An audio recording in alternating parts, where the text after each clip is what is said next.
Kaliselvi, psychiatrist at Pune Hospitals.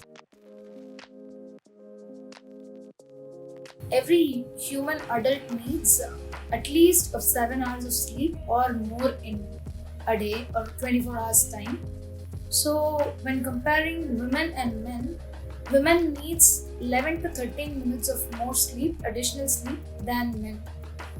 Because women's day will be a longer, she has to do more physical activity, and also it takes more toll on mental health also for her.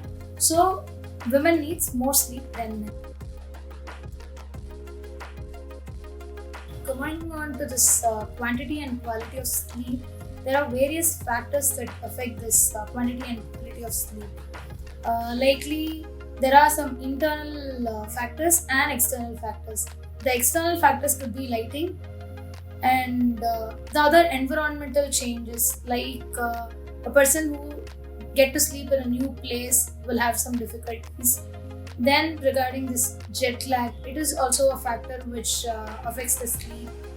Then mainly this shift based work will affect the sleep quantity and also the quality. Coming on to the internal factors, it is the stress and anxiety which affects the person's sleep quality.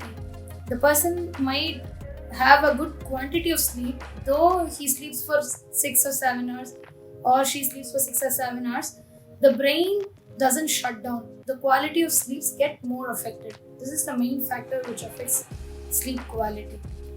And for a better sleep hygiene, there are certain do's and don'ts. First, we see the do's.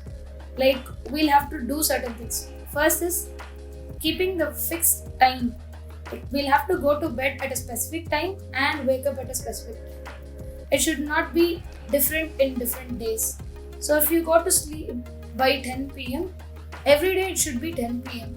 and compare, like, it should be 6 a.m. in the morning. So there should be fixed timing. Then you will have to have a regular exercise. So 15 minutes of walking or any physical activity in a day for at least 5 days in a week should be there. Then you should follow this don'ts, like if you don't get good sleep, you shouldn't have you shouldn't use alcohol or any other substances to get better sleep. And you shouldn't eat for at least 2 hours. Like, you should finish off your dinner by 8 if you're planning to sleep by 10. Next is the environmental part, which is the room. The room should be quiet, cool, and dark. The next is the screen time. For you, if you're planning to sleep by 10, the screen time should be only till 8 or 9. So you shouldn't use your mobile or TV later. So what if you use a mobile or TV is that the light from the TV or the mobile phone will keep your brain active, and the light means it feels like it's day, so we shouldn't sleep. So you'll not have a good sleep. So this will have a impact on the quality of sleep. So the impact of not having enough sleep at workplaces could be many. Like, if you don't have a good sleep, you'll have mental fatigue as well as physical fatigue. This mental fatigue will have its consequences in, like, there'll be poor concentration, poor attention, impaired memory, impaired judgment. So this will all in turn affect your work performance, and also there'll be impairment in the executive functioning. This will in turn cause the stress level to be more. So you'll get burnout. So it'll all take toll on your works. You'll not be able to finish the work on time. Like, if you are a person who is capable of finishing the work within an hour, it'll take more time. You will not be able to give the good quality of the work which you are supposed to do.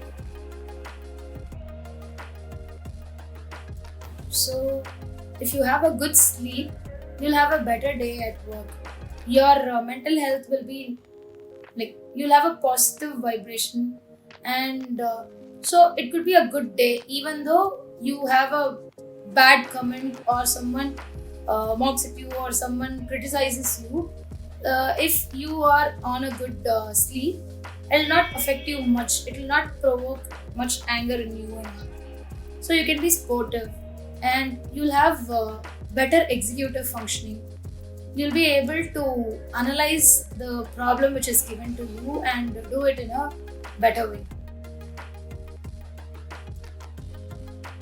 A few techniques to have handle the stress could be taking short breaks in between the works. Like, you need not work continuously for long hours.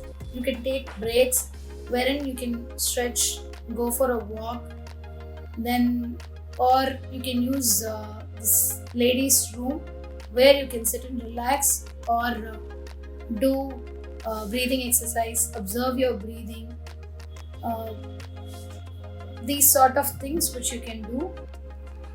Then keep yourself hydrated. This also is mandatory. Regular exercise, not just at workplace, even in a day like at your home. This will help you manage your stress at workplace. Then moving on to the next technique, that is you divide the work among your colleagues and do not take everything on yourself. And if you're feeling that you're being loaded with work, communicate it to your supervisor or a higher authority in a proper way, so that you don't get more work or overburdened with work to get burned out. Then you work within office hours. You try to finish off all of your works within the office hours, and don't try not to take it back home unless and until it is needed or in an emergency situations. And likewise, if you follow these and you do not take your work back home, you will have adequate time to spend with your loved and family ones, so that your social support is also good, which helps in balancing your mental health. So the organization also can help the employees to manage their stress in many ways. The few would be like, first, they can provide a room for ladies especially, where they can relax or do some sort of activity like yoga, meditation, and at times of help, like at need, when they are menstruating or during their pregnancy period, where they can go and sit, relax for some time. So this would be of great help. Then moving on to the physical activity, they should be provided with a sport activity, a place to do a sport activity like badminton, or whichever is possible in that workplace. They can have some place to do a physical activity, so that they can have a break during their work. So if they have the place for the sport, and they do have this time in between their work to go and play, if they're handling some complex tasks, they'll have this ability to rethink or have a different way to think on that problem to get a better solution.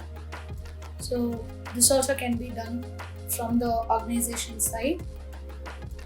Then moving on to the third part, which is of great importance, the organization should provide reward to each of the employee in certain ways. They should acknowledge the employee's work, so they can have this feedback sessions from the organization point, where they can discuss about their work performance, their better skills which can be recognized, so that they'll get a boost to do it again the next day, or the next year they can continue to do it, or in a form of hike, whichever the person needs.